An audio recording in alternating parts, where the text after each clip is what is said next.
بسم اللہ الرحمن الرحیم. باب نمبر 235 حدیث نمبر 305. باب ما جاء فی کراہیت البیع والشراء وانشاد الضالۃ والشعر فی المسجد. مسجد میں خرید و فروخت، گمشدہ چیز کا اعلان اور شعر گوئی ممنوع ہے. یعنی مسجد میں کوئی چیز لا کے بیچ رہے ہیں مسجد کے اندر تو یہ بھی حرام ہے. کوئی چیز بیچ رہے ہیں یا خرید رہے ہیں. وہ انشاد الضالہ اور گمشدہ چیز، کسی کی کوئی چیز گم گئی اعلان کر رہے ہیں، کوئی آگے تلاش کر رہا ہے گمشدہ چیز کو یا اعلان کر رہا ہے. وہ شعر، اسی طرح دنیاوی جو اشعار ہیں وہ حرام ہیں. البتہ دینی جو اشعار ہیں جیسا اللہ اور اس کے رسول کی تعریف، اللہ کی مدح، اللہ کی حمد اور حضور علیہ الصلوۃ والسلام کی تعریف میں اگر جو اشعار ہیں آپ کی شان میں، یا صحابہ یا اللہ کے نیک بندوں کی شان میں، اولیاء اللہ کی شان میں، تو یہ جائز نہیں. یعنی بیہودہ اشعار یا دنیاوی جو اشعار ہیں وہ غلط ہیں. حدثنا قتيبة حدثنا الليث عن ابن عجلان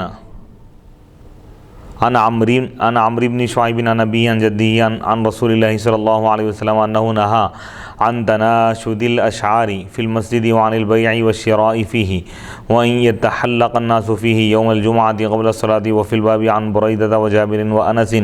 قال أبو عيسى حديث عبد الله بن عمرو بن العاص حديث حسن. وعمرو بن شعيب هو ابن محمد بن عبد الله بن عمرو بن العاص. قال محمد بن إسماعيل رأيت أحمد وإسحاق وذكر غيرهما يحتجون بحديث عمرو بن شعيب. قال محمد قد سمع شعيب بن محمد عن عبد الله بن عمرو. قال أبو عيسى ومن تكلم في حديث عمرو بن شعيب إنما ضعفه لأنه يحدث عن صحيفة جده كأنهم رأوا أنه لم يسمع هذه الأحاديث من جده. قال علي بن عبد الله وذكر عن يحيى بن سعيد أنه قال حديث عمرو بن شعيب عندنا واهن وقد كره قوم من أهل العلم البيع والشراء في المسجد وبه يقول أحمد وإسحاق. وقد روي عن بعض أهل العلم من التابعين رخصة في البيع والشراء في المسجد. وقد روي عن النبي صلى الله عليه وسلم في غير حديث رخصة في إنشاد الشعر في المسجد.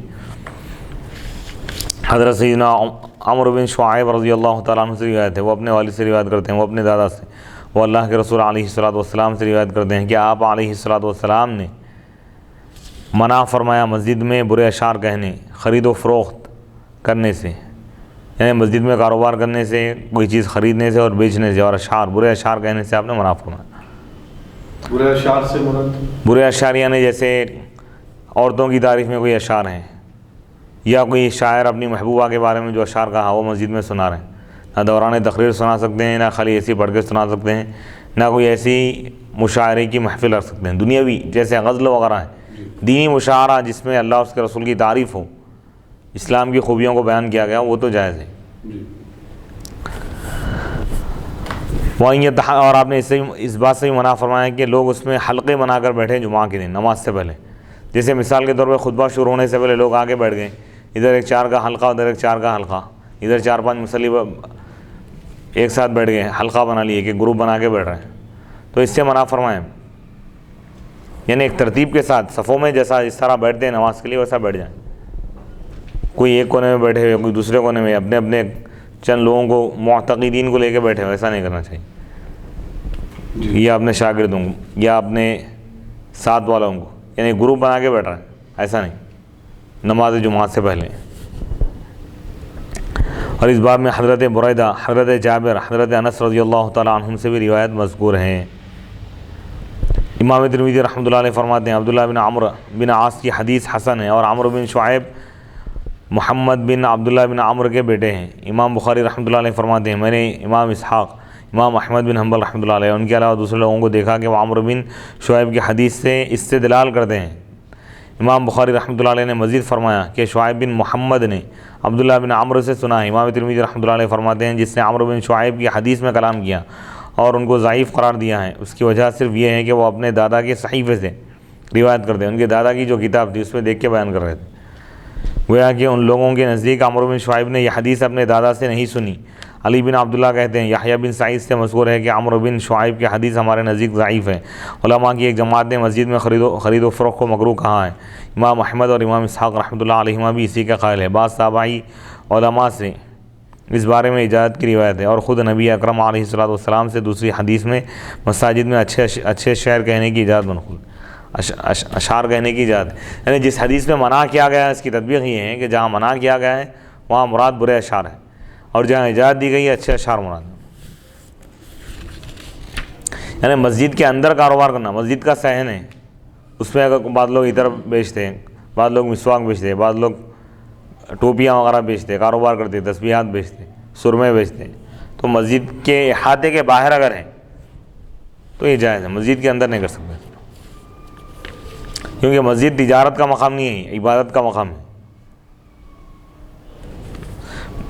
مسجد کے اندر بیچنے والا اور خریدنے والا دونوں گنہگار ہیں، اور جو لوگ دیکھ کر خاموش رہے وہ بھی گنہگار ہیں، جو مسجد کے جو ذمہ دار لوگ ہیں۔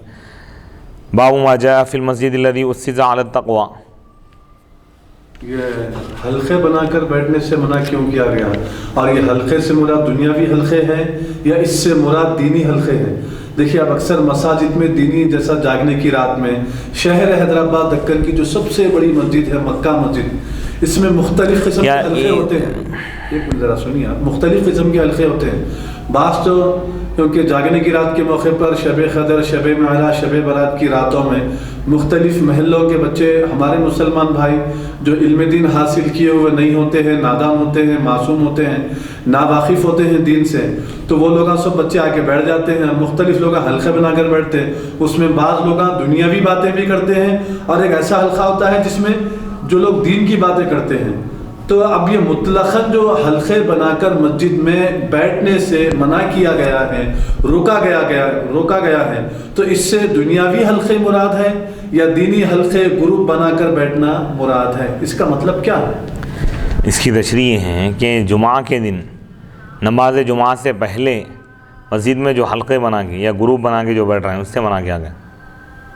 گروپ بنا کے اگر بیٹھیں گے تو انتشار پیدا ہوگا نا، کوئی ادھر حلقہ بنا کے بیٹھا ہوا ہے، لوگ اس سے وہ ہو جائیں گے، خطبے کی تیاری کرے، خطبے کی طرف متوجہ ہو جائیں، یا وہ مراد نہیں ہے۔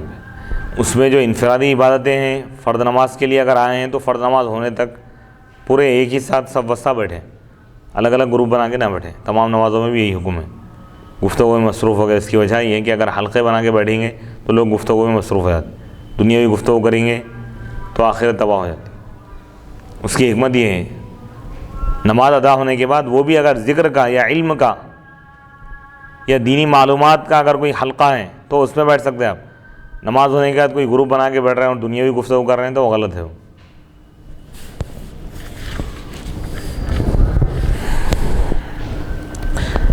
باب ما جاء فی المسجد الذی اسس علی التقوی، یہ اس مسجد کا بیان ہے جس کی بنیاد تقوی پر رکھی گئی۔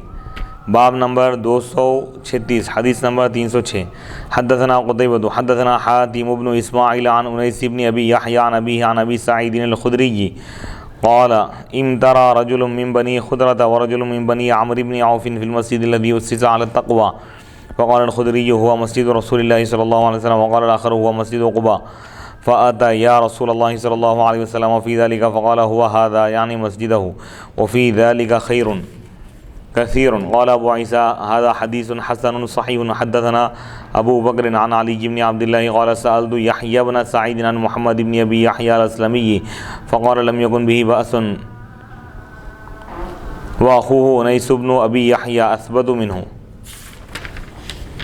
حضرت سیدنا ابو سعید خدری رضی اللہ تعالیٰ عنہ فرماتے ہیں بنی خدرہ اور قبیلہ بنی عمرو بن عوف کے دو آدمیوں کا اس مسجد کے بارے میں اختلاف ہو گیا جس کی بنیاد تقوی پر رکھی گئی۔ قرآن میں جس کا ذکر ہے نا، لمسجد اسس علی التقوی من اول یوم احق ان تقوم فیہ، یعنی وہ مسجد جس کی بنیاد تقوی پر رکھی گئی، وہ مسجد زیادہ حقدار ہے کہ آپ اس میں قیام کریں، اس میں رہیں۔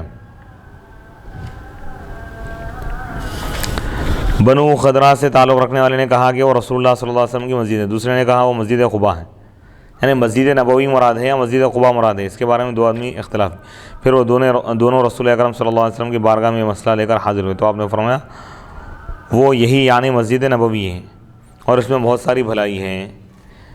امام ترمذی رحمۃ اللہ علیہ فرماتے ہیں کہ یہ حدیث حسن صحیح ہے۔ امام ترمذی رحمۃ اللہ علیہ فرماتے ہیں ابو بکر نے علی بن عبداللہ کا قول نقل کیا، وہ فرماتے ہیں میں نے یحییٰ بن سعید سے محمد بن ابی یحییٰ اسلمی کے بارے میں پوچھا، انہوں نے کہا ان میں کوئی حرج نہیں۔ البتہ ان کے بھائی انیس بن ابی یحییٰ ان سے زیادہ مضبوط ہیں علم کے لحاظ سے۔ باب ما جاء فی الصلاۃ فی مسجد قباء، مسجد قباء میں نماز کا ثواب۔ باب نمبر 237، حدیث نمبر 307۔ حدثنا محمد بن العلاء حدثنا ابو قریب وسفیان بن وکیع قال حدثنا ابو اسامہ عن عبد الحمید بن جعفر حدثنا ابو الابردی مولى بني خطمة أنه سمع أسيد بن ظهير الأنصاري كان من أصحاب النبي صلى الله عليه وسلم قال الصلاة في مسجد قباء كعمرة، وفي الباب عن سهل بن حنيف قال أبو عيسى حديث أسيد حديث حسن غريب ولا نعرف لأسيد بن ظهير شيئا يصيح غير هذا الحديث ولا نعرفه إلا من حديث أبي أسامة عن عبد الحميد بن جعفر وأبو الأبرد اسمه زياد مدني حضرت اسید بن زہیر انصاری رضی اللہ تعالیٰ عنہ، یہ صحابی رسول ہے، وہ روایت کرتے ہیں رسول اکرم صلی اللہ علیہ وسلم نے ارشاد فرمایا مسجد قباء میں نماز کا ثواب عمرے کے برابر ہے۔ جو مسجد قباء میں، مسجد قباء اس کی بنیاد بھی تقوی پر رکھی گئی ہے۔ تو صرف مسجد قباء جس کی بنیاد تقوی پر رکھی گئی ہو، اس میں 2 رکعت نماز پڑھنا عمرے کا ثواب ہے، تو ہر وہ مسجد جو تقوی کی بنیاد پر رکھی گئی ہو، کیا وہ مسجد میں بھی نماز نہیں وہی نہیں، یہ حضور علیہ الصلوۃ والسلام اس پہ نماز ادا فرمائے، حضور سے نسبت ہے۔ جی اس باب میں حضرت سہل بن حنیف رضی اللہ تعالیٰ عنہ سے بھی روایت ہے۔ امام ترمذی رحمۃ اللہ علیہ فرماتے ہیں کہ اسید کی حدیث حسن غریب ہے، اس حدیث کے سوا اسید بن زہیر کے سے کوئی صحیح روایت معروف نہیں، اور ہم اس حدیث کو صرف ابو اسامہ بواسطہ عبد الحمید بن جعفر کی روایت سے جانتے ہیں۔ ابو الابرد کا نام زیاد مدینی ہے۔ باب ما جاء فی ای المساجد افضل، کون سی مسجد زیادہ افضل ہے، فضیلت والی ہے ثواب کے لحاظ سے، اس کا بیان ہے۔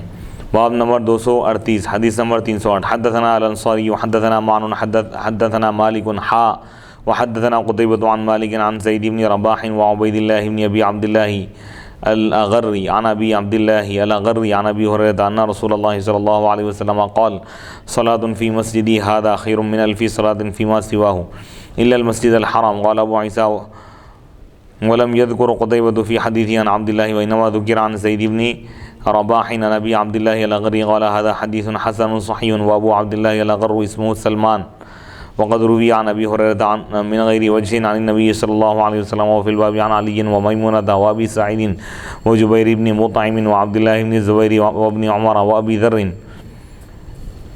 حضرت سیدنا ابو ہریرہ رضی اللہ تعالیٰ عنہ سے روایت ہے، رسول اکرم صلی اللہ علیہ وسلم نے ارشاد فرمایا میری اس مسجد میں ایک نماز کا ثواب مسجد حرام کے سوا دیگر تمام مساجد میں 1000 نمازوں کے برابر ہے۔ امام ترمذی رحمۃ اللہ علیہ فرماتے ہیں قتیبہ نے اپنی حدیث میں عبید اللہ سے روایت نہیں کیا ہے، بلکہ بواسطہ زید بن رباح ابو عبداللہ اغر سے روایت کی۔ امام ترمذی رحمۃ اللہ علیہ فرماتے ہیں یہ حدیث حسن صحیح ہے، اور ابو عبداللہ اغر کا نام سلمان ہے، اور حضرت ابو ہریرہ رضی اللہ تعالیٰ عنہ سے یہ حدیث دیگر کئی طرق سے بھی مروی ہے۔ اس باب میں حضرت علی، حضرت میمونہ، حضرت ابو سعید، حضرت جبیر بن مطعم، حضرت عبداللہ بن زبیر، حضرت عبداللہ بن عمر، حضرت ابو ذر رضی اللہ تعالیٰ عنہ سے بھی روایت منقول ہے۔ حدیث نمبر 309۔ حدثنا ابن ابی عمر حدثنا سفیان بن عیینہ عن عبد الملک بن عمیر عن قزعة عن ابی سعید الخدری قال قال رسول اللہ صلی اللہ علیہ وسلم لا تشد الرحال الا الى 3 مساجد مسجد الحرام ومسجد هذا ومسجد الاقصى قال هذا حدیث صحیح۔ حضرت سیدنا ابو سعید خدری رضی اللہ تعالیٰ عنہ سے روایت ہے، رسول پاک علیہ الصلوۃ والسلام نے ارشاد فرمایا 3 مساجد کے علاوہ مسجد حرام، مسجد نبوی یعنی میری یہ مسجد یعنی مسجد نبوی اور مسجد اقصیٰ کے علاوہ کسی اور جگہ کا سفر نہ کیا جائے۔ یہ حدیث حسن صحیح ہے۔ اب یہ 2 حدیث ہیں، اس سے پہلے جو حدیث بیان کی گئی کہ آپ علیہ الصلوۃ والسلام نے فرمایا مسجد نبوی میں نماز کا جو ثواب ہے مسجد حرام کے علاوہ دنیا کی تمام مساجد میں 1000 نمازوں کا جو ثواب ہے اس میں ایک نماز کا ثواب 1000 نمازوں کے برابر ہے۔ بعض علماء بعض روایتوں میں یہ بھی ذکر آیا ہے کہ 50,000 نمازوں کے برابر، اور کعبۃ اللہ میں یعنی مسجد حرام میں ایک نماز 1 لاکھ نمازوں کے برابر ہے دیگر مسجدوں کے لحاظ سے۔ اور مسجد اقصیٰ میں ایک نماز 25,000 نمازوں کے برابر ثواب ہے۔ اب یہ جو حدیث شریف ہے لا تشد الرحال الا الی ثلاثۃ مساجد، سفر نہ کیا جائے مگر 3 مسجدوں کا، مسجد حرام اور میری یہ مسجد یعنی مسجد نبوی اور مسجد اقصیٰ کے علاوہ۔ اب بعض لوگ یہ حدیث کا یہ مطلب لیتے ہیں کہ بھئی اب ان 3 مسجدوں کے علاوہ کسی جگہ کا سفر ہی نہیں کرنا۔ اب یہ مسجد حتیٰ کہ وہ لوگ اس قدر آگے بڑھ گئے ہیں کہ نعوذ باللہ حضور کی زیارت کے ارادے سے سفر کو بھی ناجائز قرار دیتے ہیں بعض لوگ۔ یہ گمراہی ہے، حدیث کا یہ مطلب ہے ہی نہیں۔ اولیاء اللہ کی زیارت کے لیے جو سفر کر رہا ہے اس کو بھی ناجائز قرار دے، ایسا نہیں۔ سفر کی 3 قسم ہے، سفر اطاعت، سفر معصیت، سفر اباحت۔ سفر اطاعت جیسا حج کے لیے آپ سفر کر رہے ہیں، حضور کی زیارت کے لیے سفر کر رہے ہیں، اولیاء اللہ کی زیارتوں کے لیے سفر کر رہے ہیں، حصول علم کے لیے، علم حاصل کرنے کے لیے سفر کر رہے ہیں، وعظ و بیان کے لیے سفر کر رہے ہیں، معلومات حاصل کرنے کے لیے سفر کر رہے ہیں، کسی کی عیادت کے لیے سفر کر رہے ہیں، کسی دینی پروگرام میں شرکت کے لیے سفر کر رہے ہیں، یہ سب جائز ہیں، یہ اطاعت والا سفر ہے۔ اور ایک ہے سفر معصیت، گناہ والا سفر، کسی کو قتل کرنے کے لیے سفر کر رہے ہیں، جہاد کے علاوہ ناحق کسی کو قتل کرنے کے لیے سفر کر رہے ہیں، تو یہ کیا ہے؟ سفر معصیت ہے۔ اسی طرح سفر اباحت کا مطلب یہ ہے کہ تفریح کے لیے سفر کر رہے ہیں، تاج محل دیکھنے کے لیے چلے گئے، فلاں مقام پہ چلے گئے اور اس میں کوئی خلاف شرع کوئی کام نہ ہو اور دنیاوی چیز ہے وہ، تو یہ سفر اباحت ہے، جائز ہے، نہ اس پر ثواب ہے نہ کوئی گناہ ہے۔ اور تجارت کی نیت سے جو کرتے ہیں سفر، تجارت اور نیت کیا ہے وہ دیکھیں گے اس میں۔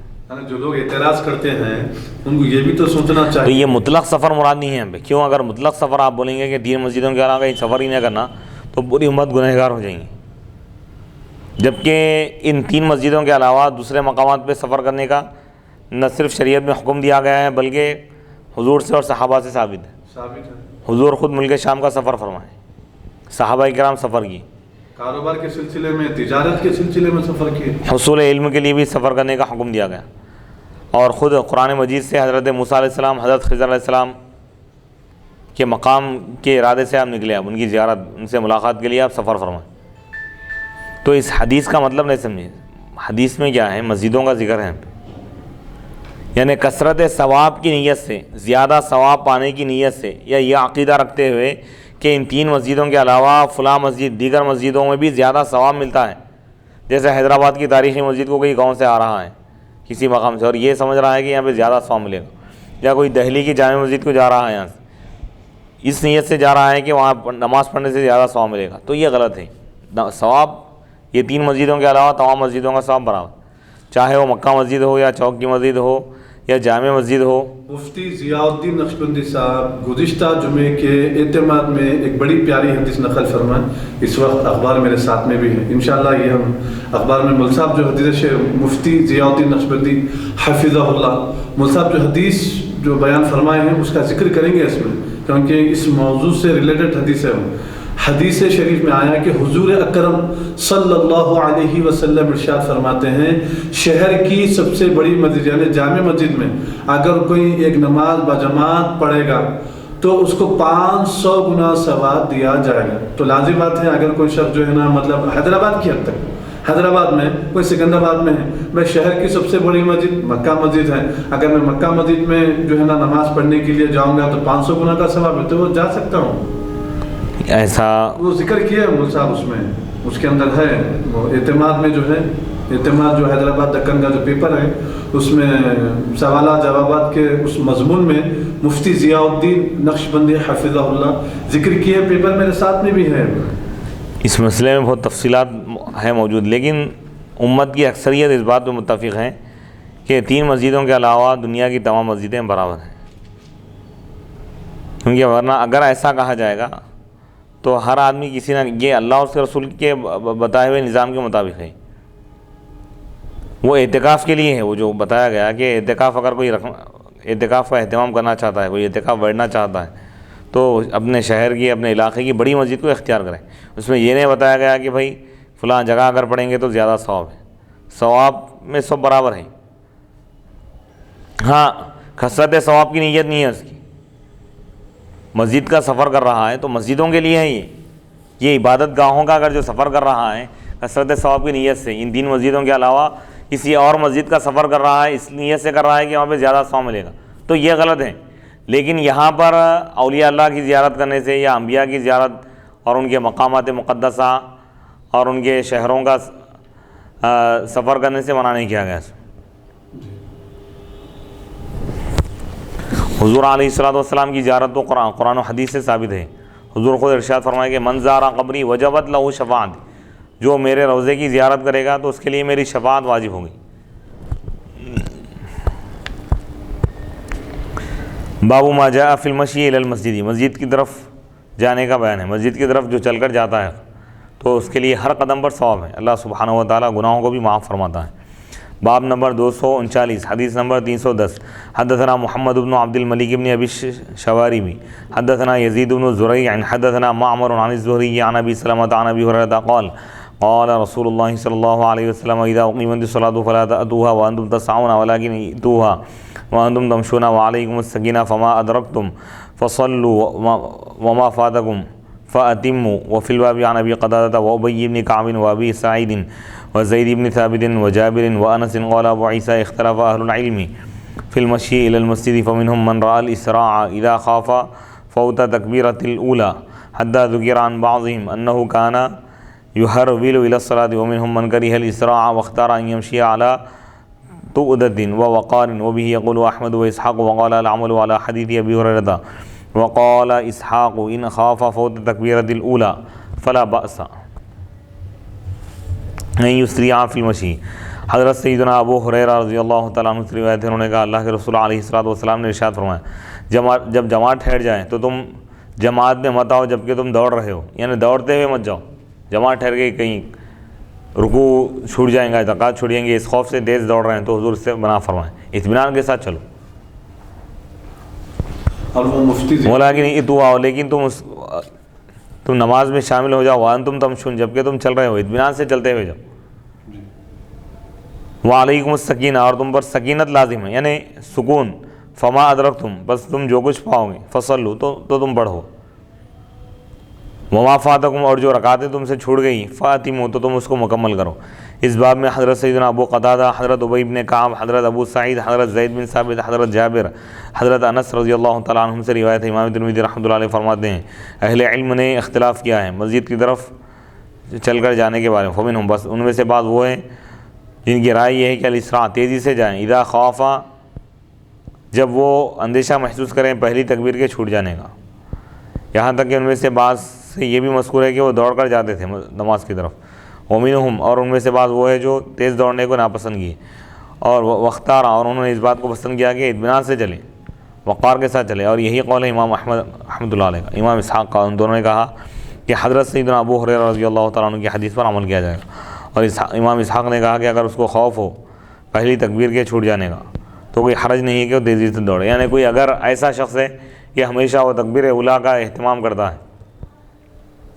مسجد میں داخل ہو گیا لیکن اب نماز ابھی شروع ہو رہی تو وہ تیزی کے ساتھ جا سکتا ہے، امام اسحاق فرما رہے ہیں۔ حدیث نمبر 311، حدثنا الحسن بن علی الخلال اخبرنا عبد الرزاق حدثنا معمر عن الزہری عن سعید بن المسیب عن ابی ہریرہ عن النبی صلی اللہ علیہ وسلم بحدیث ابی سلمۃ عن ابی ہریرہ بمعنہ هكذا قال عبد الرزاق عن سعید بن المسیب عن ابی ہریرہ وهذا صح من حدیث یزید بن زریع۔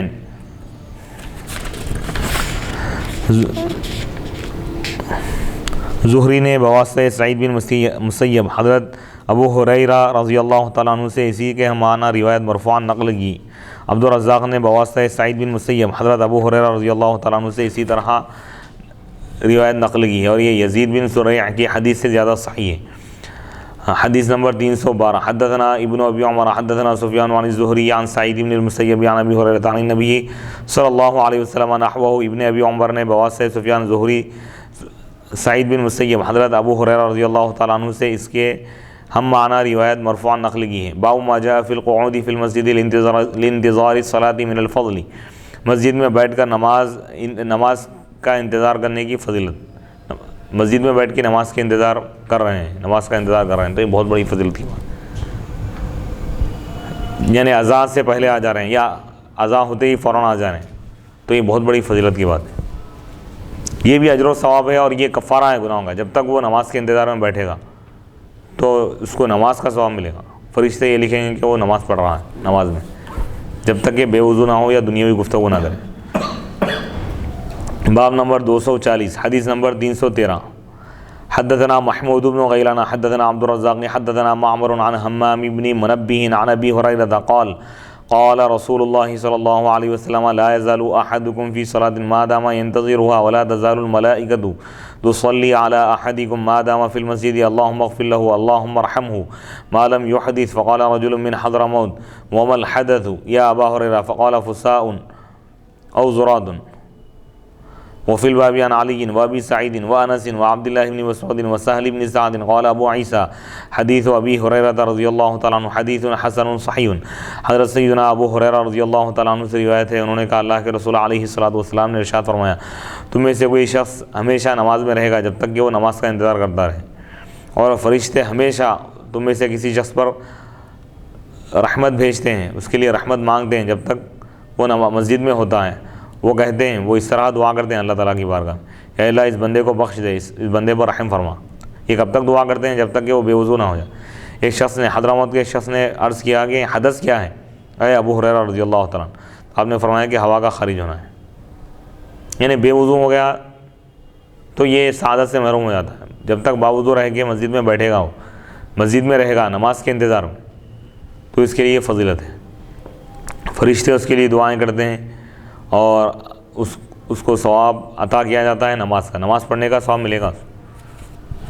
تو اس حدیث سے معلوم ہو رہا ہے کہ نماز کے لیے جتنا جلدی مسجد میں جائیں گے جماعت سے پہلے اور نماز مسجد کے یعنی نماز کے انتظار میں بیٹھیں گے تو اس کے لیے اجر و ثواب.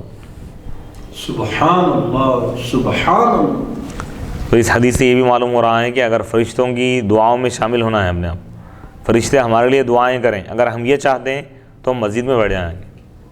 سبحان اللہ. فرشتے کون ہیں؟ یہ نورانی مخلوق ہیں، فرشتے گناہوں سے پاک ہیں. وہ مخلوق جس کے لیے دعا کریں یقیناً اللہ تعالیٰ اس کی مغفرت فرماتا ہے. دعا قبول فرما. اب دنیا میں لوگ ایک دوسرے سے دعاؤں کی درخواست کرتے ہیں، بھائی آپ میرے لیے دعا کیجیے. یہ ضروری نہیں ہے کہ وہ دعا کریں، لیکن جو حضور کی اس حدیث پر عمل کرے گا تو فرشتے اس کے لیے دعا کرتے ہیں. کیا ہے حدیث؟ آپ فرما رہے ہیں کہ جو شخص مسجد میں بیٹھ جاتا ہے باوضو، تو جب تک وہ مسجد میں نماز کے انتظار میں بیٹھتا ہے تو فرشتے اس کے لیے دعائیں کرتے ہیں، رحمت کی دعائیں کرتے ہیں، درود بھیجتے ہیں اس پر. اور یہ بھی فرمائیں کہ اللہ کس طرح دعا کرتے ہیں وہ بھی فرما رہے ہیں کہ اللہ تعالیٰ سے عرض کرتے ہیں کہ مولا اللہم اغفر لہ، اس کی مغفرت فرما دے. اللہم ارحمہ، اللہ تو اس پر رحم فرما. کب تک دعائیں کرتے ہیں؟ جب تک کہ بے وضو نہ ہو. اگر کوئی 2 گھنٹے بیٹھا ہے تو 2 گھنٹے تک دعائیں کرتے ہیں. تو آپ دیکھیے مسجد میں بیٹھنا گویا کہ اپنے آپ کو فرشتوں کی دعاؤں میں شامل کرنا ہے. تو کوشش یہ کریں کہ ہر نماز میں جماعت سے بہت پہلے آ جائیں تاکہ فرشتوں کی دعائیں ہم کو ملے اور اللہ تعالیٰ ان کی دعاؤں کی وجہ سے ہماری مغفرت فرمائے اور ہم پر رحم فرمائے. تو اور یہ دعا جیسا کہ اس سے پہلے کی حدیث میں بات بتائی گئی آمین کے بارے میں کہ جس شخص کی آمین فرشتوں کی آمین سے مل جائے تو اس کی مغفرت ہو جاتی. خالی آمین اگر موافق ہو جائے تو اس کا یہ حال ہے، فرشتے خود اس کے لیے دعا کریں تو اس کی مغفرت کا عالم کیا ہوگا. اللہ عمر دے، اللہ صحت دے آپ کو. سبحان اللہ. اور اس حدیث سے یہ بھی بات معلوم ہو رہی ہے کہ فرشتے ہمیشہ ہر وقت مسجد میں رہتے ہیں، یعنی ہر مسجد میں اللہ کی مخلوق فرشتے رہتے ہیں اور وہ جو مسجد میں نماز کے انتظار میں بیٹھتے ہیں ان کے لیے دعائیں کرتے ہیں. باب ما جاء فی الصلاۃ علی الخمرۃ، چٹائی پر نماز پڑھنے کا بیان ہے. باب نمبر 241 حدیث نمبر 314. حدثنا قتیبہ حدثنا ابو الاحوص عن سماک بن حرب عن عکرمۃ عن ابن عباس قال كان رسول الله صلى الله عليه وسلم يصلي على الخمرة. وفي الباب عن أم حبيبة وابن عمر وأم سلمة وعائشة وميمونة وأم كلثوم بنت أبي سلمة بن عبد الأسد ولم تسمع من النبي صلى الله عليه وسلم. قال أبو عيسى حديث ابن عباس حديث حسن صحيح وبه يقول بعض أهل العلم. وقال أحمد وإسحاق وقد ثبت عن النبي صلى الله عليه وسلم الصلاة على الخمرة. قال أبو عيسى والخمرة هو حصير صغير. حضرت سیدنا عبداللہ بن عباس رضی اللہ تعالیٰ عنہما سے روایت ہے، نبی اکرم علیہ الصلوۃ والسلام چٹائی پر نماز پڑھا کرتے تھے. اس باب میں حضرت ام حبیبہ، حضرت عبداللہ بن عمر، حضرت ام سلمہ، حضرت عائشہ، حضرت میمونہ، حضرت ام کلثوم بنت ابی سلمہ بن عبد الاسد سے روایت ہے، اور وہ یعنی ام کلثوم کو حضرت صلی اللہ علیہ وسلم سے سماع حاصل نہیں ہے۔ امام ترمذی رحمۃ اللہ علیہ فرماتے ہیں کہ ابن عباس رضی اللہ تعالیٰ عنہما کی حدیث حسن صحیح ہے، بعض علماء کا یہی قول ہے۔ امام احمد بن حنبل رحمۃ اللہ علیہ، امام اسحاق فرماتے ہیں حضور صلی اللہ علیہ وسلم سے چٹائی پر نماز پڑھنا ثابت ہے۔ امام ترمذی رحمۃ اللہ علیہ فرماتے ہیں کہ خمرہ چھوٹی حصیر کو کہتے ہیں، چٹائی،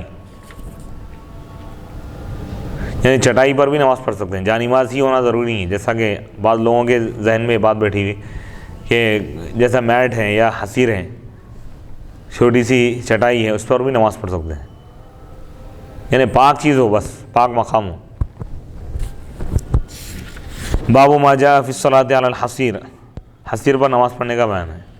ٹاٹ ہے یا یعنی میٹ ہے، پاک اگر ہے تو اس پر بھی پڑھ سکتے ہیں، جانمازی ضروری نہیں۔ باب نمبر 242، حدیث نمبر 315، حدثنا نصر بن علی حدثنا عیسی بن یونس عن الاعمش عن ابی سفیان عن جابر عن ابی سعید ان النبی صلی اللہ علیہ وسلم صلی علی حصیر وفی الباب عن انس والمغیرہ بن شعبۃ قال ابو عیسی وحدیث ابی سعید حدیث حسن والعمل على هذا عند اکثر اہل العلم الا ان قوم من اہل العلم اختاروا الصلاۃ علی الارض استحبابا۔ حضرت سیدنا ابو سعید رضی اللہ تعالیٰ عنہ سے روایت ہے، نبی اکرم صلی اللہ علیہ وسلم نے ٹاٹ پر نماز ادا فرمائی، حصیر پر، جیسا کہ آج کل میٹ ہے گھروں میں جو بچھا دیتے ہیں، اگر وہ پاک صاف ہیں اس پہ پوچھا لگا دیں تو اس پر بھی نماز پڑھ سکتے ہیں۔ اس باب میں حضرت انس اور حضرت مغیرہ بن شعبہ رضی اللہ تعالیٰ عنہما سے بھی روایت مذکور ہے۔ امام ترمذی رحمۃ اللہ علیہ فرماتے ہیں ابو سعید رضی اللہ تعالیٰ عنہ کی حدیث حسن صحیح ہے، اور اسی حدیث پر عمل ہے اکثر علماء کرام کے پاس، اسی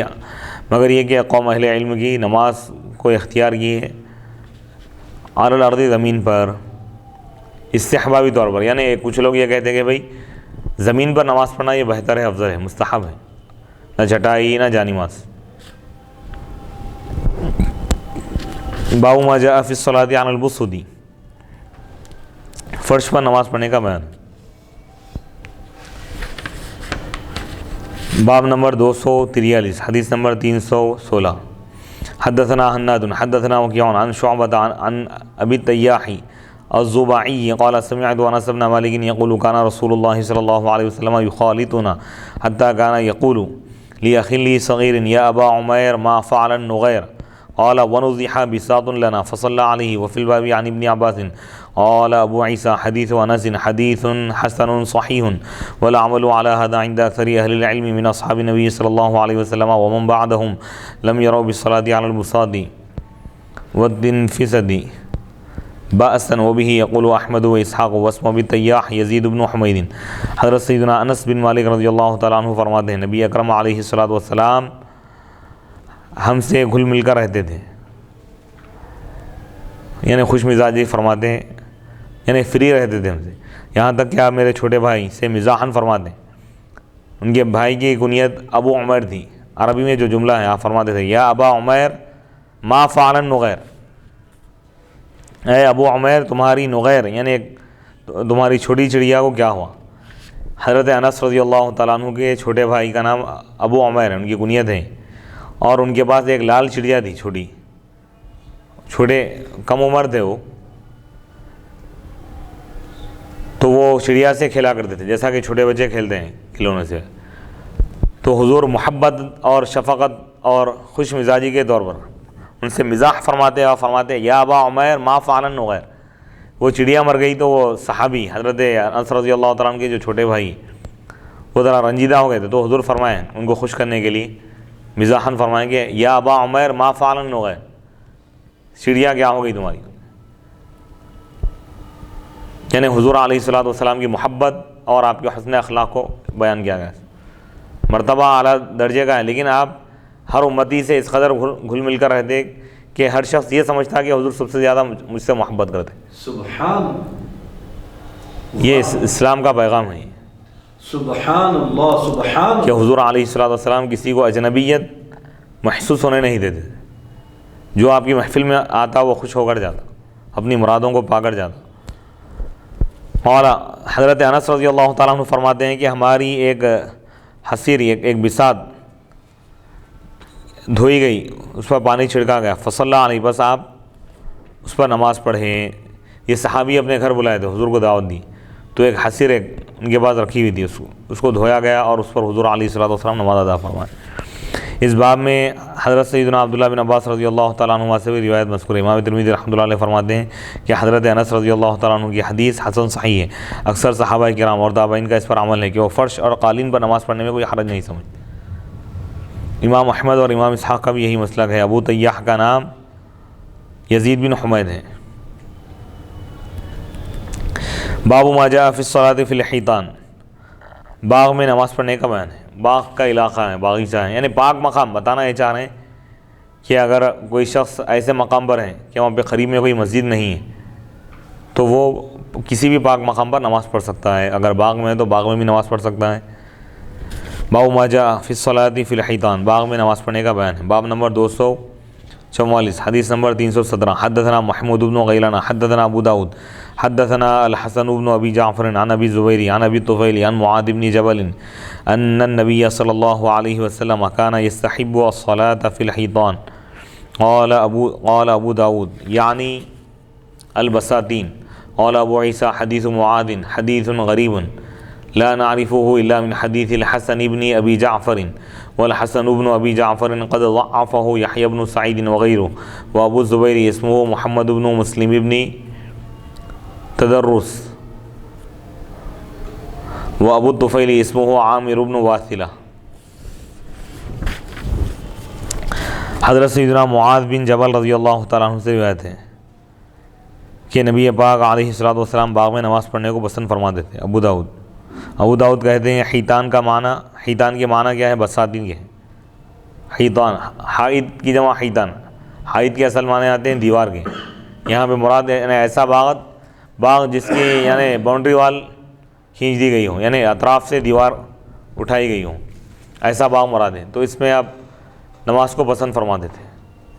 یعنی جیسا کہ آج کل یہ باغ اور گلشن اور یہ گارڈنز جو استعمال ہو رہے ہیں دنیاوی کاموں کے لیے، سیر و تفریح کے لیے، دنیاوی عیاشیوں کے لیے استعمال ہو رہے ہیں، تو حضور فرما رہے ہیں کہ ایسا جو لہلہاتا اگر مقام ہے، سرسبز و شاداب مقام ہے، مہکتا ہوا، اور یہ گلستان اگر ہیں تو یہ مقام اس قابل ہے کہ یہاں نماز پڑھی جائے۔ ایسے مقامات نماز کے لیے منتخب ہونا چاہیے، نہ کہ تمہاری دنیاوی گفتگو کے لیے، نہ کہ دنیاوی کام و کاج کے لیے، نہ دنیاوی عیش و عشرت کے لیے، جیسا کہ آج کل ہو رہا ہے۔ پارکوں میں جا رہے ہیں، گناہ کر رہے ہیں، ایک فیشن بن گیا۔ حضور فرما رہے ہیں کہ ایسے مقام پر گناہ نہیں بلکہ اللہ کی عبادت کرنی چاہیے۔ باغ کا اس لیے خاص طور پہ ذکر آیا کیونکہ یہ دنیاوی تفریح کا ذریعہ ہے۔ تو حضور فرما رہے ہیں کہ دنیاوی تفریح کے لیے بھی اگر تم جا رہے ہو باغوں میں تو وہاں پر اللہ کی نعمت کا تم شکر ادا کرتے ہوئے نماز پڑھو، نہ کہ گناہ کرو۔ سبحان، جبکہ آج کا ماحول یہ ہو گیا ہے کہ جتنے بھی ایسے مقامات ہیں، گارڈنس ہیں یا پارک ہیں، وہ پورے تفریحی مقامات بن گئے۔ تو ایسے مقامات پر اگر چلے گئے، خدا نخواستہ اگر کبھی تفریح کے لیے اگر موقع ملے تو وہاں پہ نماز پڑھ لیں تاکہ حضور کی یہ سنت بھی ادا ہو جائے۔ امام ترمذی رحمۃ اللہ علیہ فرماتے ہیں کہ حضرت سیدنا معاذ رضی اللہ تعالیٰ عنہ کی حدیث غریب ہے، ہم اس کو نہیں جانتے، مگر حضرت حسن بن ابی جعفر کی حدیث ہے، اور حسن بن ابی جعفر ان کو یحییٰ بن سعید اور دوسروں نے ضعیف قرار دیا، اور ابو الزبیر کا نام محمد بن مسلم ہے، اور ابو الطفیل کا نام عامر بن واثلہ ہے۔ باب ما جاء فی سترۃ المصلی، مصلی نمازی کے سترے کے بارے میں جو حدیث آئی ہے اس کا بیان ہے۔ باب نمبر 245، حدیث نمبر 318۔ حدثنا قتیبۃ وحناد قال حدثنا ابو الاحوص عن سماک بن حرب عن موسى بن طلحة عن ابيه قال قال رسول الله صلی اللہ علیہ وسلم اذا وضع احدكم بين يديه مثل مؤخرة الرحل فليصلي ولا يبالي من مر من وراء ذلك۔ وفي الباب عن ابي هريرة وسهل بن ابي حثمة وابن عمر وسبرة بن معبد وابي جحيفة وعائشة قال ابو عيسى حديث طلحة حديث حسن صحيح والعمل على هذا عند اهل العلم وقالوا سترة الامام سترة لمن خلفه۔ حضرت سیدنا موسیٰ بن طلحہ رضی اللہ تعالیٰ عنہما اپنے والد سے روایت کرتے ہیں کہ رسول اکرم صلی اللہ علیہ وسلم نے ارشاد فرمایا، جب تم میں سے کوئی اپنے سامنے کجاوے کی پچھلی لکڑی کی طرح ستھرا رکھیں تو چاہیے کہ وہ نماز پڑھ لیں اور اس کے آگے سے گزرنے والے کی پرواہ نہ کریں۔ اس باب میں حضرت ابو ہریرہ، سہل بن ابی حثمہ، حضرت عبداللہ بن عمر، حضرت صبرہ بن معبد، حضرت ابو جحیفہ اور حضرت عائشہ رضی اللہ تعالیٰ عنہم سے بھی روایت منقول ہے۔ امام ترمذی رحمۃ اللہ علیہ فرماتے ہیں کہ حضرت طلحہ رضی اللہ تعالیٰ عنہ کی حدیث حسن صحیح ہے، علماء کا اس پر عمل ہے، اور علماء یہ بھی فرماتے ہیں کہ امام کا سترہ مقتدیوں کے لیے بھی کافی ہے۔ یعنی کوئی شخص ایسے مقام پر ہیں جیسے کھلی جگہ ہے، جیسے کسی باغ میں یا کسی ایسا روڈ کے قریب اگر نماز پڑھ رہا ہے، اور یا کوئی ایسا مقام ہے کہ لوگوں کی گزرگاہ ہے، لوگ گزرتے ہیں وہاں پہ، اگر ایسے مقام پہ نماز پڑھ رہا ہے تو سامنے کوئی چیز سترے کے طور پر رکھ لیں، ایک لکڑی ہی صحیح اگر سامنے اگر رکھ لے گا تو وہ سترا بن جائے گا، اور اس کے آگے سے اگر کوئی گزر رہے ہیں تو اس کے نماز میں کوئی حرج کی بات نہیں۔ اب یہ مصلیوں یعنی امام کا سترا مقتدیوں کے لیے بھی وہی سترا ہے۔ باب ما جاء فی کراہیت المرور بین یدی المصلی، نمازی کے آگے سے گزرنے کی ممانعت کا بیان ہے۔ کوئی شخص نماز پڑھ رہا ہے تو اس کے سامنے سے اگر جا رہے ہیں تو گزرنے والا گنہگار ہوگا۔ ہاں اگر اس سترا ہے، سترا چھوڑ کر ادھر آگے سے جا رہا ہے تو جائز، سترے کے آگے سے اگر جا رہا ہے تو کوئی گناہ نہیں ہوگا۔ تو نماز پڑھنے والے کو بھی چاہیے کہ ایسے مقام پہ نماز نہ پڑھے جو لوگوں کی گزرنے کا مقام عموماً ہوتا ہے مسجدوں میں، فرض ہوتے ہی لوگ بیچ سینٹر میں آ کے ایسا نماز پڑھتے ہیں گویا کہ گزرنے والا کوئی اگر جلدی میں کوئی ایمرجنسی ہے تو شخص وہیں پریشان ہو جائے گا۔ تو لہذا ہاں بڑی مسجدوں میں سترے کی ضرورت نہیں ہے، خالی سجدے کی جگہ چھوڑ کے بھی گزر سکتے ہیں، جیسا مسجد حرام ہے، ہر جگہ کوئی نہ کوئی نمازی رہے گا وہاں پہ، اگر یہ شرط لگا دی جائے تو وہاں سے گزرنا ہی مشکل ہو جائے گا۔ لہذا علماء فرماتے ہیں کہ فقہاء کرام بڑی مسجدوں میں سترے کا حکم الگ ہے کہ سجدہ گاہ چھوڑ کر آگے سے گزر سکتے ہیں۔ سجدہ گاہ مانے جو شخص نماز پڑھ رہا ہے سجدے کے لیے اس کی جو جگہ ہے وہ سجدہ کرے گا تو کہاں تک جائے گا، وہ جگہ چھوڑ کر اس کے آگے سے گزر سکتا ہے۔ بڑی مسجدوں کا حکم ہے یہ ہے چھوٹی جو مسجدیں ہیں۔ اچھا، پھر بڑی مسجدوں کا رقبہ کتنا بتایا گیا ہے فقہ میں؟ مختلف روایتیں ہیں، انشاءاللہ اس کی تفصیل بھی ہم انشاءاللہ آگے بیان کریں گے اور فقہی مسائل میں، لیکن بہرحال خلاصہ کلام یہ ذہن میں رکھیں، کوئی اگر سترا اگر سامنے رکھ کے نماز پڑھ رہا ہے، کوئی لکڑی رکھ دیا، ٹھہرا کر دیا، یا کوئی پلیئر ہے، کوئی ستون ہے، ستون کے سامنے نماز پڑھ رہا ہے تو ستون کے آگے سے اگر کوئی گزرے تو کوئی گناہ نہیں ہوگا۔ حدیث نمبر 319 حدثنا الانصاری حدثنا معن حدثنا مالک بن انس عن ابی النضر عن بصری بن سعید ان زید بن خالد الجہنی ارسل الى ابی جہیم یسألہ ماذا سمع برسول اللہ صلی اللہ علیہ وسلم فی المار بین یدی المصلی قال ابو جہیم قال رسول اللہ صلی اللہ علیہ وسلم لو يعلم المار بين يدي المصلي ماذا عليه لكان أن يقف 40 خير له من أن يمر بين يديه قال أبو النضر لا أدري قال 40 يوما أو 40 شهرا أو 40 سنة وفي الباب عن أبي سعيد الخدري وأبي هريرة وعبد الله بن عمرو قال أبو عيسى حديث أبي جهيم حديث حسن صحيح وقد روي عن النبي صلى الله عليه وسلم أنه قال لأن يقف أحدكم 100 عام خير له من أن يمر بين يدي أخيه وهو يصلي والعمل عليه عند أهل العلم كرهوا المرور بين يدي المصلي ولم يروا أن ذلك يقطع صلاة الرجل۔ حضرت سیدنا بصر بن سعید رضی اللہ تعالیٰ عنہ سے روایت ہے کہ خالد جوہنی نے ایک شخص کو ابو جہیم کے پاس یہ بات پوچھنے کے لیے بھیجا کہ انہوں نے نبی اکرم صلی اللہ علیہ وسلم سے نمازی کے آگے گزرنے والے کے بارے میں کیا سنا ہے۔ ابو جہیم نے کہا حضور اکرم صلی اللہ علیہ وسلم نے ارشاد فرمایا اگر نمازی کے آگے سے گزرنے والے کو معلوم ہو جائے کہ اس کی سزا کیا ہے تو وہ 40 سال یا مہینہ یا دن انتظار کرتا اور یہ اس کے لیے گزرنے سے بہتر ہوتا۔ ابو نضر کہتے ہیں مجھے معلوم نہیں، راوی کہتے ہیں کہ 40 دن فرمایا آپ نے یا 40 مہینے یا 40 سال۔ اس باب میں حضرت سیدنا ابو سعید خدری، حضرت سیدنا ابو ہریرہ، حضرت سیدنا عبداللہ بن عمر، حضرت سیدنا عبداللہ بن عمر رضی اللہ تعالی عنہم سے بھی روایت منقول ہیں۔ امام ترمذی رحمۃ اللہ علیہ فرماتے ہیں ابو جہیم کی حدیث حسن صحیح ہے. نبی اکرم صلی اللہ علیہ وسلم سے یہ بھی مروی ہے کہ تم میں سے کسی ایک کو 100 سال کھڑا رہنا اس سے بہتر ہے کہ وہ اپنے نمازی بھائی کے آگے سے گزرے. علماء کا اسی پر عمل ہے کہ وہ نمازی کے آگے سے گزرنے کو مکروہ سمجھتے ہیں، جانتے ہیں، لیکن اس سے نماز نہیں ٹوٹتی. اب دیکھیے حضور فرما رہے ہیں کہ اگر سامنے سے گزرنے والے شخص کو یہ معلوم ہو جائے نمازی کے آگے سے کہ اس کا عذاب کیا ہے، اس کی سزا کیا ہے، تو وہ 40 تک انتظار کرے گا. اب راوی کہتے ہیں کہ حضور 40 سال فرمائیں یا 40 دن فرمائیں یا 40 مہینے فرمائیں. اگر 40 دن بھی اگر آپ کم از کم کیا ہے 40 دن ہے، 40 مہینے 40 سال تو یہ طویل مدت ہے. 40 دن کا بھی اگر آپ اندازہ لگا لیں تو وہ 40 دن تک ٹھہرنا پسند کرے گا لیکن سامنے سے نہیں گزرے گا. تو یعنی کتنا بڑا گناہ ہے. گناہ کو بیان نہیں کیا گیا کیونکہ گناہ بہت زیادہ ہیں. اگر بیان کر دیا جاتا تو محدود ہوتا. حضور فرما رہے ہیں کہ بس اسی بات سے اس کا اندازہ لگایا جا سکتا ہے کہ کتنا بڑا گناہ ہے. تو لوگ بے تکا چلے جاتے. بعض لوگوں کو معلوم نہیں ہوتا، نادانی اگر ہے تو الگ بات ہے، لیکن معلوم رکھتے ہوئے کوئی ایسا کر رہا ہے تو بہت بڑا گنہگار ہے. اور مسئلہ بھی معلوم کرنا چاہیے. آداب کیا ہیں؟ نماز پڑھ لیے بس.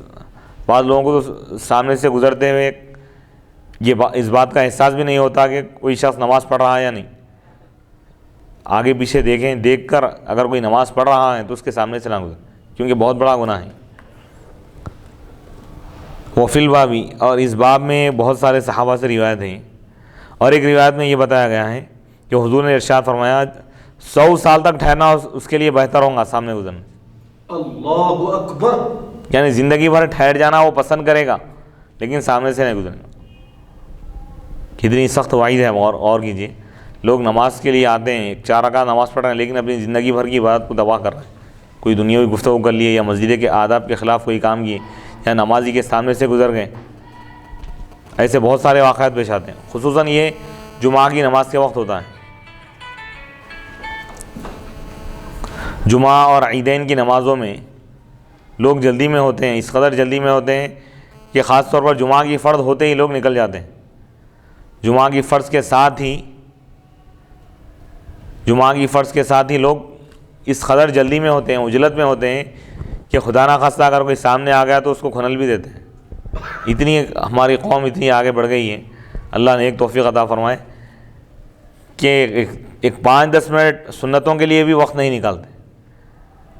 تو یہ سراسر جہالت ہے. نماز نہیں بلکہ ایک ایسا معلوم ہوتا ہے گویا کہ ایک میدان سے یا ایک کسی قید سے چھوٹ کر آ رہے ہیں. تو یہ مسئلہ ذہن میں رکھنا چاہیے کہ حضور فرما رہے ہیں کہ 100 سال ٹھہرنا اس کے لیے انتظار کرنا وہ اس کو بہتر سمجھے گا لیکن نمازی کے سامنے سے نہیں گزرے گا. خاص طور پر یہ جمعہ کی نماز میں زیادہ تر ہوتا ہے. بڑی مسجدوں میں، ہر مسجد میں ہو رہا ہے. اللہ ہم سب کی اس سے حفاظت فرمائے. امت مسلمہ کو نیک توفیق عطا فرمائے. دعوتوں میں 3 گھنٹے بیٹھ جائیں گے. ولیمے کی دعوت اگر ہے، نوشہ اگر نہیں آیا تو بیٹھیں گے. کھانے کے لیے 3 گھنٹے بیٹھیں گے لیکن ایک 5-10 منٹ مسجد میں انتظار کرنا ان کے لیے ایک باریں گرا ہوتا ہے.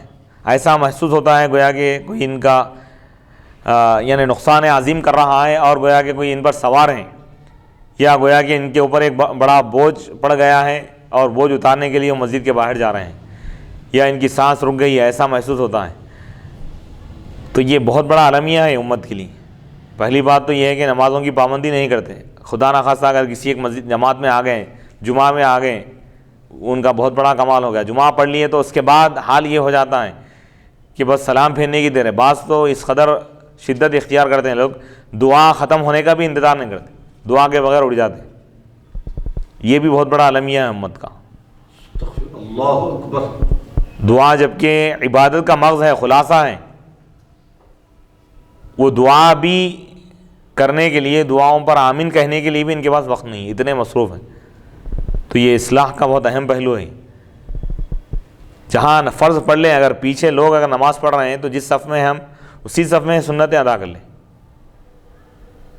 ایک 5 منٹ یا 10 منٹ زیادہ وقت گزرے گا لیکن وہ بھی عبادت میں ہی شمار ہوگا، نیک کام میں گزرے گا. اس کے برخلاف اگر جلدی کریں گے 5-10 منٹ کی بات ہے، لیکن حضور فرما رہے ہیں کہ اتنا بڑا گناہ ہے گویا کہ اگر اس کو اس گناہ کا اندازہ اگر ہو جائے، معلوم ہو جائے گناہ کیا ہے، اس کی سزا کیا ہے، تو 100 سال تک ٹھہر کر انتظار کرے گا لیکن نمازی کے سامنے سے نہیں گزرے گا. باب ما جاء لا يقطع الصلاة شيء، نماز کو کوئی چیز نہیں توڑتی. کیا مطلب؟ یعنی نمازی کے سامنے سے اگر کوئی گزر جائے تو گزرنے والا گنہگار ہوگا، نماز میں کوئی خلل نہیں ہوگا، نماز نہیں ٹوٹے گی، نماز نہیں ٹوٹے گی، اس کی نماز خراب ہوگی. باب نمبر 247 حدیث نمبر 320. حدثنا محمد بن عبد الملك بن ابي الشواربي حدثنا يزيد بن زريع حدثنا معمر عن الزهري عن عبيد الله بن عبد الله بن عتبة عن ابن عباس قال كنت رديف الفضل على أتان فجئنا والنبي صلى الله عليه وسلم يصلي بأصحابه بمنى قال فنزلنا عنها فوصلنا الصف فمرت بين أيديهم فلم تقطع صلاتهم. وفي الباب عن عائشة والفضل بن عباس وابن عمر قال أبو عيسى حديث ابن عباس حديث حسن صحيح ولا عمل عليه عند أكثر أهل العلم من أصحاب النبي صلى الله عليه وسلم ومن بعدهم من التابعين قالوا لا يقطع الصلاة شيء وبه يقول سفيان والشافعي. حضرت سیدنا عبداللہ بن عباس رضی اللہ تعالیٰ عنہما سے روایت ہے، وہ فرماتے ہیں میں ایک گدھی پر فضل بن عباس رضی اللہ تعالیٰ عنہ کے پیچھے بیٹھا ہوا تھا، سواری کر رہے تھے. ہم منی میں پہنچے تو حضور صلی اللہ علیہ وسلم صحابہ کرام کو نماز پڑھا رہے تھے. فرماتے ہیں ہم اتر کر صف میں جا ملے، وہ جو گدھی تھی جس پر سوار ہو کر آئے ان کے سامنے سے گزری، بس ان کی نماز نہیں ٹوٹی. اس باب میں حضرت عائشہ، حضرت فضل بن عباس، حضرت عبداللہ بن عمر رضی اللہ تعالیٰ عنہما سے بھی روایت مذکور ہے. امام ترمذی رحمۃ اللہ علیہ فرماتے ہیں کہ حضرت عبداللہ بن عباس رضی اللہ تعالیٰ عنہما کی حدیث حسن صحیح ہے. اکثر صحابہ کرام اور تابعین کا یہی مسلک ہے کہ کسی گزرنے والی چیز سے نماز نہیں ٹوٹتی، فاسد نہیں ہوتی. حضرت سفیان ثوری، امام شافعی اور امام اعظم ابو حنیفہ رحمۃ اللہ علیہما کا بھی یہی قول ہے. یعنی نمازی کے سامنے سے اگر کوئی حیوان گزر جائے یا کوئی انسان گزر جائے تو اس کی نماز میں کوئی فرق نہیں ہوگا. اگر کوئی انسان گزرے جانتے بوجھتے ہوئے، اس کو معلوم ہے کہ نمازی کے سامنے سے نہیں گزرنا چاہیے، اگر گزر رہا ہے تو وہ گنہگار ہوگا. لیکن نمازی کی نماز میں کوئی فرق نہیں آئے گا، اس کی نماز نہیں ٹوٹے گی، نہیں فاسد ہوں گی، نماز کو دوبارہ پڑھنے کی ضرورت نہیں ہے. باب ما جاء انه لا يقطع الصلاة الا الكلب والحمار والمرأة. باب نمبر 248 حدیث نمبر 321. حدثنا احمد بن منيع حدثنا هشيم حدثنا يونس ومنصور بن ذاذان عن حميد بن هلال عن عبد الله بن الصامت قال سمعت أبا ذر يقول قال رسول الله صلى الله عليه وسلم إذا صلى الرجل وليس بين يديه كآخرة الرحل أو كواسطة الرحل قطع صلاته الكلب الأسود والمرأة والحمار. فقلت لأبي ذر ما بال الأسود من الأحمر ومن الأبيض؟ فقال يا ابن أخي سألتني كما سألت رسول الله صلى الله عليه وسلم. فقال الكلب الأسود شيطان. وفي الباب عن أبي سعيد والحكم الغفاري وأبي هريرة وأنس قال أبو عيسى حديث أبي ذر حديث حسن صحيح وقد ذهب بعض أهل العلم إليه قالوا يقطع الصلاة الحمار والمرأة والكلب الأسود. قال أحمد الذي لا أشك فيه إن الكلب الأسود يقطع الصلاة في نفسي وفي نفسي من الحمار والمرأة شيء. قال إسحاق لا يقطعها شيء إلا الكلب الأسود. ابھی بیان ہے کہ کتے اور گدھے اور عورت کے سوا کوئی چیز نماز کو نہیں توڑتی. حدیث حضرت سیدنا عبداللہ بن صامت رضی اللہ تعالیٰ عنہ سے روایت ہے، وہ فرماتے ہیں میں نے حضرت ابو ذر رضی اللہ تعالیٰ عنہ سے سنا کہ نبی اکرم علیہ الصلوۃ والسلام نے ارشاد فرمایا جب کوئی شخص نماز پڑھ رہا ہو اور اس کے سامنے سے کجاوے کی پچھلی یا درمیانی لکڑی، راوی کو شک ہے کہ اس کے سامنے کجاوے کی پچھلی یا درمیانی لکڑی کے برابر کوئی چیز نہ ہو تو اس کی نماز کو سیاہ کتا، عورت اور گدھا توڑ دیتے ہیں. یعنی سامنے اگر کوئی سترا نہ ہو، لکڑی وغیرہ، اگر کوئی کتا، سیاہ کتا اگر سامنے سے گزرے، کالا کتا، اور عورت گزرے یا گدھا گزرے تو نماز ٹوٹ جاتی ہے، یہ نماز توڑ دیتے ہیں.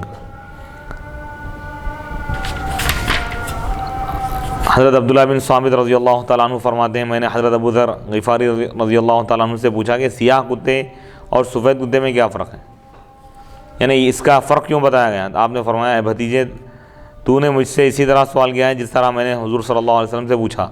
تو حضور اکرم صلی اللہ علیہ وسلم نے فرمایا کہ سیاہ کتا شیطان ہے.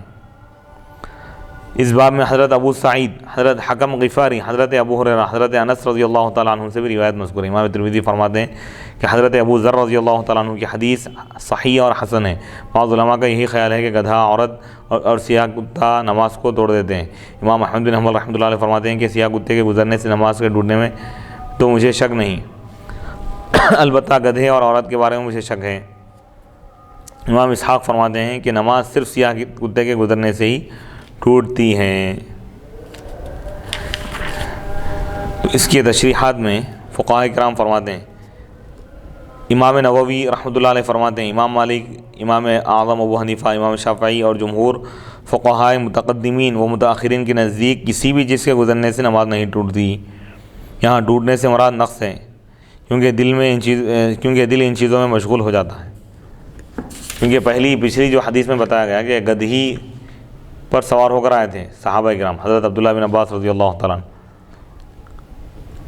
وہ اتر گئے صف میں شامل ہوئے، تو جو گدھی تھی وہ سامنے سے چلے گئی۔ صحابہ کرام حضور نماز پڑھ رہے تھے تو نماز نہیں ٹوٹی، حضور نماز کا اعادہ نہیں فرمایا۔ اس سے معلوم یہ ہو رہا ہے کہ نماز کو کوئی چیز نہیں توڑتی، ایسا سامنے سے کوئی چیز اگر گزر جائے تو یہ نقص سے مراد کیا ہے؟ یعنی دل میں برا خیال آئے گا، دل اس کی طرف متوجہ ہو جائے گا، دنیاوی چیزوں کی طرف۔ اصل یہ مقصد ہے یہاں پہ، کیونکہ دل اب یہاں اصل کیا ہے؟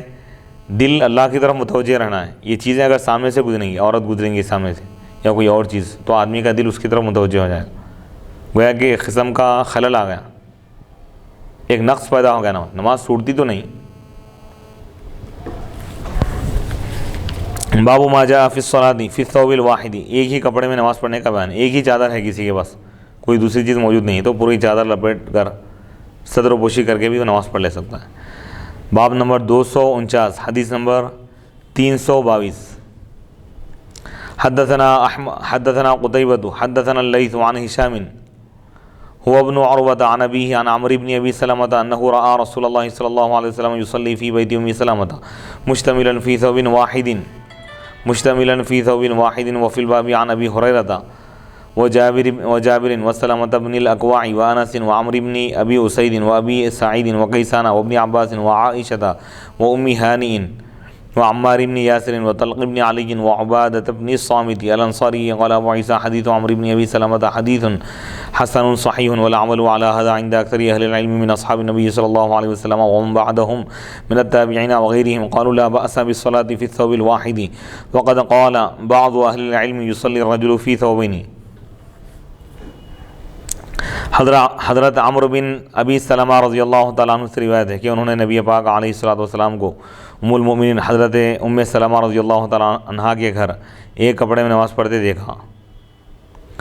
اس باب میں حضرت ابو ہریرہ، حضرت جابر، حضرت سلمہ بن اکوع، حضرت انس، حضرت عمرو بن ابی اسید، حضرت ابو سعید، حضرت قیسان، حضرت عبداللہ بن عباس، حضرت عائشہ، حضرت ام ہانی، حضرت عمار بن یاسر، حضرت طلق بن علی، حضرت عبادہ بن صامت انصاری رضی اللہ تعالیٰ عنہ سے بھی روایت مذکور ہے۔ ابو عیسیٰ یعنی حضرت امام ترمذی رحمۃ اللہ علیہ ارشاد فرماتے ہیں کہ حضرت عمرو بن ابی سلمہ کی حدیث حسن اور صحیح ہے۔ اکثر صحابہ کرام، تابعین اور دیگر فقہاء کا اس پر عمل ہے۔ وہ فرماتے ہیں کہ ایک کپڑے میں نماز پڑھنے میں کوئی حرج نہیں ہے۔ بعض علماء فرماتے ہیں آدمی دو کپڑوں میں نماز پڑھے ہیں، یعنی یہ بتانا یہ چاہ رہے ہیں کہ اگر لباس کی اگر قلت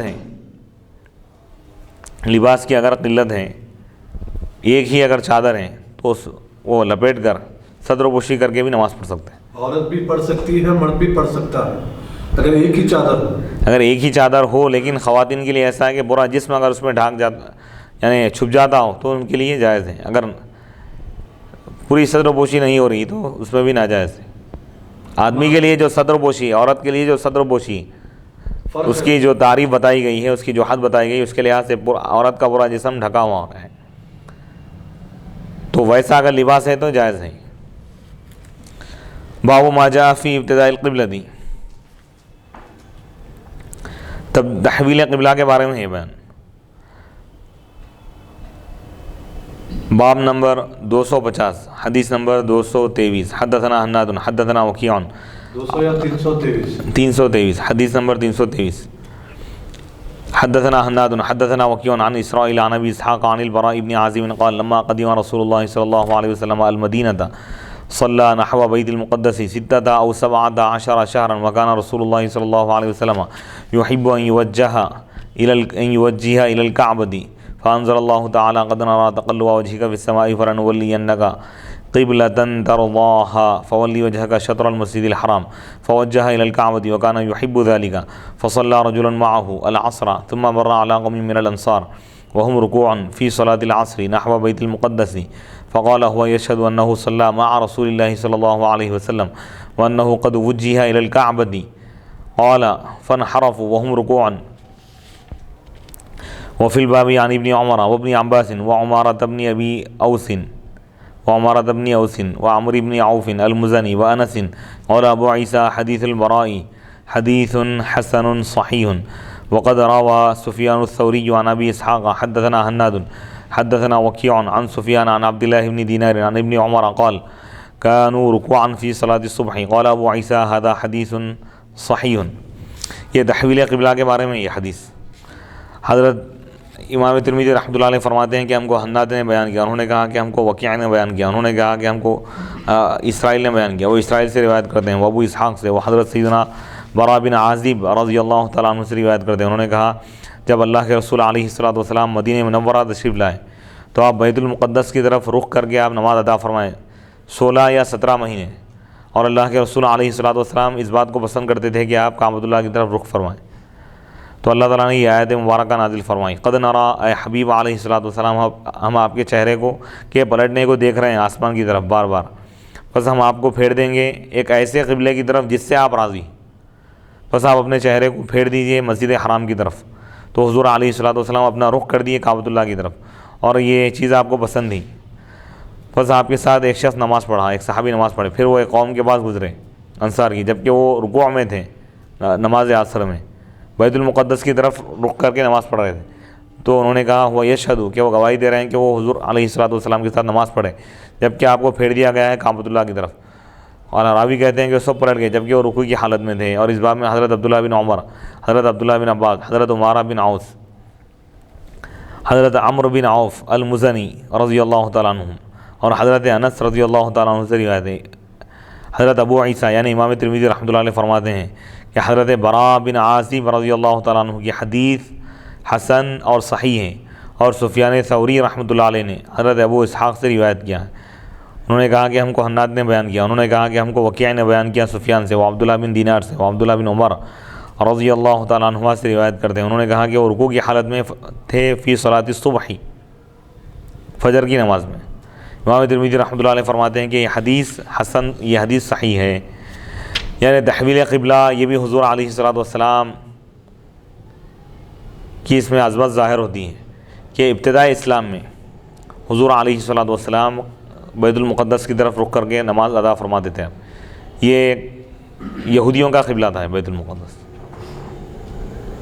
اور مدینہ منورہ میں اکثریت جب مدینہ آپ تشریف لائے تو 16 یا 17 مہینے بیت المقدس کی طرف رخ کر کے آپ نماز ادا فرمائیں. یہ یہودیوں کا قبلہ تھا. یہودیوں کو آپ دین کی طرف مائل کرنے کے لیے اللہ کا حکم تھا کہ ہو سکتا ہے اس حکمت عملی کی وجہ سے وہ دین کی طرف آ جائیں. تو آپ اس لیے، اور کیونکہ دین اسلام شریعت کا مزاج یہ تھا کہ جب تک کہ کوئی نیا حکم نہیں دیا گیا تو پہلی شریعت کا جو حکم تھا اس پر عمل کیا جاتا تھا. پہلے کیا قبلہ تھا؟ یہی تھا. ابتدا میں تو کعبۃ اللہ ہی ہے، لیکن اس کے بعد پھر یہودیوں کو یہ حکم دیا گیا تھا کہ وہ بیت المقدس کی طرف رخ کر کے نماز پڑھیں. تو بعد میں پھر یہ حکم بدل گیا. لیکن آپ علیہ الصلوۃ والسلام ابتدائی اسلام میں جب مدینہ منورہ جب آپ تشریف لائیں 16 یا 17 مہینوں تک آپ بیت المقدس کی طرف رخ کر کے نماز پڑھتے تھے. لیکن آپ کی خواہش، تمنا، آرزو یہ تھی کہ اللہ تعالیٰ کعبۃ اللہ کی طرف رخ کر کے نماز پڑھنے کا حکم دے. اس کی وجہ یہ تھی کہ جیسا کہ اللہ تعالیٰ نے اس میں کئی حکمتیں بیان فرمائی. سورہ بقرہ میں اللہ کا ارشاد ہے لِأَلَّا يَكُونَ لِلنَّاسِ عَلَيْكُمْ حُجَّةٌ، تاکہ لوگوں کے لیے تمہارے خلاف کوئی دلیل نہ ہو.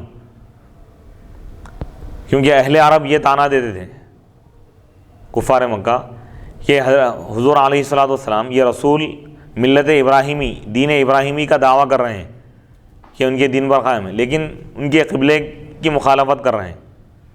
جب بیت المقدس کی طرف آپ رخ کر کے نماز ادا فرما رہے تھے تو کفار مکہ بھی آپ پر اعتراض کر رہے تھے۔ وہ اعتراض یہ تھا کہ یہ حضرت ابراہیم علیہ السلام کے دین کا دعویٰ کر رہے ہیں لیکن ان کے قبلے کی مخالفت کر رہے ہیں۔ اور یہودی یہ کہہ رہے تھے کہ وہ ہمارے دین کی مخالفت کر رہے ہیں، یخالف دیننا ویتبع قبلتنا، یہودی مذہب ختم ہو گیا۔ حضور یہ فرما رہے ہیں کہ یہ مذہب ختم ہو گیا، یہودیت اور نصرانیت ختم ہو گئی، دین اسلام ہے۔ ان کے تعلیمات کی آپ مخالفت فرما رہے تھے، یعنی وہ تعلیمات جو منسوخ کر دی گئی ہیں، اب شریعت محمدی ہے۔ تو وہ لوگ یہ اعتراض کرتے تھے کہ ہمارے دین کی آپ مخالفت کر رہے ہیں لیکن ہمارے قبلے کی اتباع کیوں کر رہے ہیں؟ تو حضور کی تمنا خواہش یہ تھی کہ کعبۃ اللہ کو یعنی قبلہ بنایا جائے۔ نماز میں آپ دل میں یہ ارادہ کی، ابھی نماز مکمل نہیں کی، اسی حالت میں اللہ تعالیٰ نے قبلے کو بدل دیا، اسی حالت میں، حالت نماز میں وحی نازل۔ اللہ تعالیٰ جبرائیل علیہ السلام کو بھیجا اور فرمایا کہ یہ آیت پہنچا دو، فَلَنُوَلِّيَنَّكَ قِبْلَةً تَرْضَاهَا، ہم آپ کو ایسے قبلے کی طرف پھیر دیں گے جس سے آپ راضی۔ سبحان اللہ، سبحان اللہ۔ یعنی اس آیت سے خود یہ معلوم ہوا کہ ہر دور میں حضور تک ہر دور میں قبلہ بدلا، لیکن وہ نبی کی مرضی سے نہیں، خدا کی مرضی سے بدلا۔ لیکن یہ کعبۃ اللہ کو جب قبلہ بنایا گیا تو یہ حضور کی مرضی سے یہ کعبۃ اللہ کو قبلہ منتخب کیا گیا۔ سبحان اللہ۔ تو معلوم یہ ہوا کہ آپ پوری دنیا کعبے کی طرف متوجہ ہیں تو یہ حضور کی مرضی ہے کہ اللہ تعالیٰ پوری دنیا کو اس طرف جھکا دیا جدھر حضور پسند فرماتے ہیں۔ سبحان اللہ۔ تو آپ دیکھیے اللہ تعالیٰ حضور کی رضا چاہتا ہے، دو عالم چاہتے ہیں خدا کی رضا اور خدا چاہتا ہے رضا مصطفیٰ۔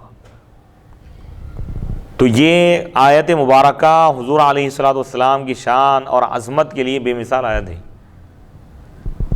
کہ اللہ سبحانہ و تعالیٰ نے نماز کے مکمل کرنے کا بھی اللہ تعالیٰ حضور علیہ الصلوۃ والسلام کو اتنا انتظار نہیں کرایا، اسی حالت میں۔ تو اسی لیے اس مسجد کو مسجد قبلتین کہتے ہیں۔ جیسا کہ روایت میں یہ آیا کہ ظہر کی نماز تھی تو 2 رکعت بیت المقدس کی طرف پڑھے، تیسری رکعت میں یہ حکم آ گیا تو پلٹ گئے، اور وہ بالکل اپوزٹ میں تھا،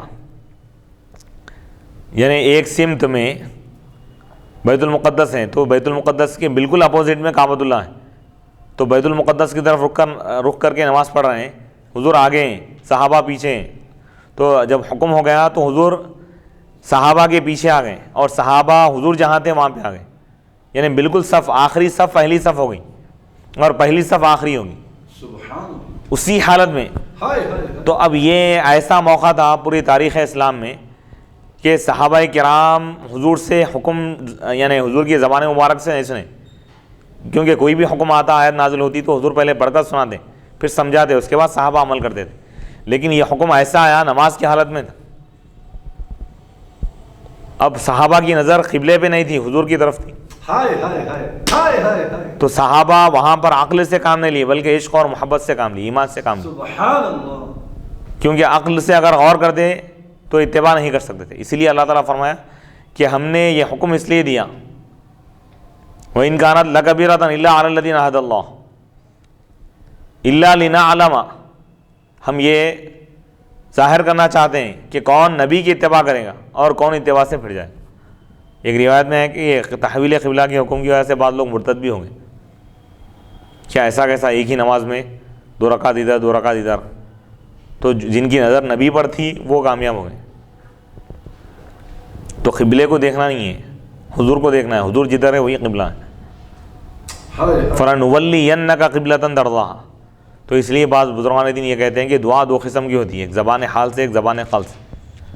تو حضور زبان قال سے تو کچھ نہیں فرمائے، زبان حال سے آسمان کی طرف آپ دیکھ رہے تھے، جیسا کہ قرآن مجید کی آیت ہے کہ قَدْ نَرَىٰ تَقَلُّبَ وَجْهِكَ فِي السَّمَاءِ فَلَنُوَلِّيَنَّكَ قِبْلَةً تَرْضَاهَا۔ تو اللہ تعالیٰ آپ کے زبان حال سے نکلی ہوئی تمنا اور آرزو کو اللہ تعالیٰ پورا کرنے کے لیے خود نماز میں اللہ تعالیٰ نے حکم دے دیا کہ قبلے کی طرف رخ کر لو، کعبۃ اللہ کی طرف۔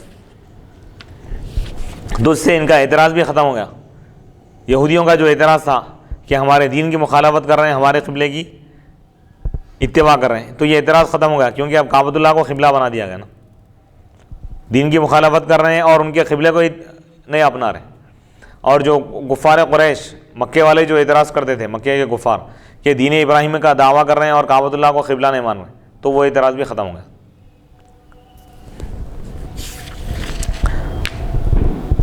تو اس حدیث شریف سے حضور پاک علیہ الصلوۃ والسلام کی عظمت بھی معلوم ہو رہی ہے، اور صحابہ کرام کا جذبہ اطاعت بھی معلوم ہو رہا ہے کہ اطاعت میں حکم آتے ہی فوراً حکم کو سمجھ کر وہ اتباع کر دیتے۔ انشاءاللہ اس کے اور تفصیلات آگے بھی بیان کیے جائیں گے۔ اس میں بہت سارے تفصیلات ہیں کہ یہ حکم کیوں دیا گیا، اس کا پس منظر کیا ہے، اس کی وجہ کیا ہے۔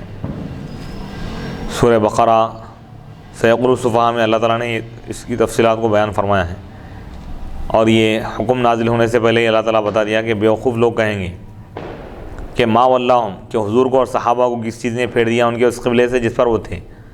قل للہ المشرق والمغرب، آپ فرما دیجئے مشرق اور مغرب سب اللہ کے لیے۔ یہدی من یشاء الی صراط مستقیم، اللہ جسے چاہتا ہے سیدھے راستے کی ہدایت دیتا ہے۔ اور اس کے بعد اللہ تعالیٰ نے فرمایا کہ وما جعلنا القبلۃ التی کنت علیہا، اور جس قبلے پر آپ ہے ہم نے اس کو نہیں بنایا، الا لنعلم، مگر اسی لیے تاکہ ہم لوگوں کو بتا دیں، ظاہر کر دیں کہ کون رسول کی اتباع کرنے والا ہے، کون مخالفت کرنے والا ہے، یعنی مخلصین کون ہیں، مخلص ایمان والے کون ہیں، منافقین کون ہیں، ان کی پہچان کے لیے اللہ تعالیٰ نے یہ تحویل قبلہ کا حکم دیا۔ اور اس میں حضور علیہ الصلوۃ والسلام کی عظمت بھی ظاہر ہوتی ہے کہ اللہ سبحانہ و تعالیٰ حضور کی رضا کے لیے حضور کو جو قبلہ، جو سمت، جو جہت پسند ہے، اللہ تعالیٰ نے اس کو قبلہ بنانے کا حکم دے دیا۔ اللہ تو ہر جہت سے پاک ہے، ہر جگہ موجود ہے، اللہ کو جہت کی ضرورت نہیں ہے۔ جہت بندوں کے لیے ہے، بندوں کے آسانی کے لیے ہے، اور یہ جہت کو متعین کیا جا رہا ہے تو حضور کی مرضی سے۔ تو اس سے معلوم یہ ہو رہا ہے کہ حضور علیہ الصلوۃ والسلام کو اللہ نے کائنات میں، اور اللہ سبحانہ و تعالیٰ نے تمام انبیاء میں حضور کو بے مثل اور بے مثال مقام عطا کیا کہ اللہ سبحانہ و تعالیٰ حضور کی مرضی اور منشے کے مطابق اللہ تعالیٰ نے احکامات عطا فرمائے۔ اس میں عظمت رسالت مآب صلی اللہ علیہ وسلم بھی واضح ہو رہی ہے کہ حالت نماز میں اللہ سبحانہ و تعالیٰ نے انتظار کرائے بغیر حضور کو حکم دے دیا کہ نبی ابھی نماز میں ہی ہے، حکم یہ دے دیا گیا کہ کعبے کی طرف رخ کر کے نماز پڑھیں جیسا کہ حضور چاہتے ہیں۔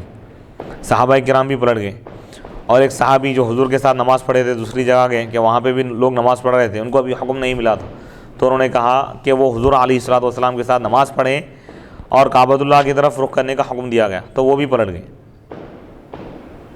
اور یہ مسجد جس میں آپ علیہ الصلوۃ والسلام کی نماز ادا فرمائیں اور تحویل قبلہ کا حکم دیا گیا، اس کو مسجد قبلتین کہا جاتا ہے۔ یہ ایک نماز دو قبلوں کی طرف ادا کی۔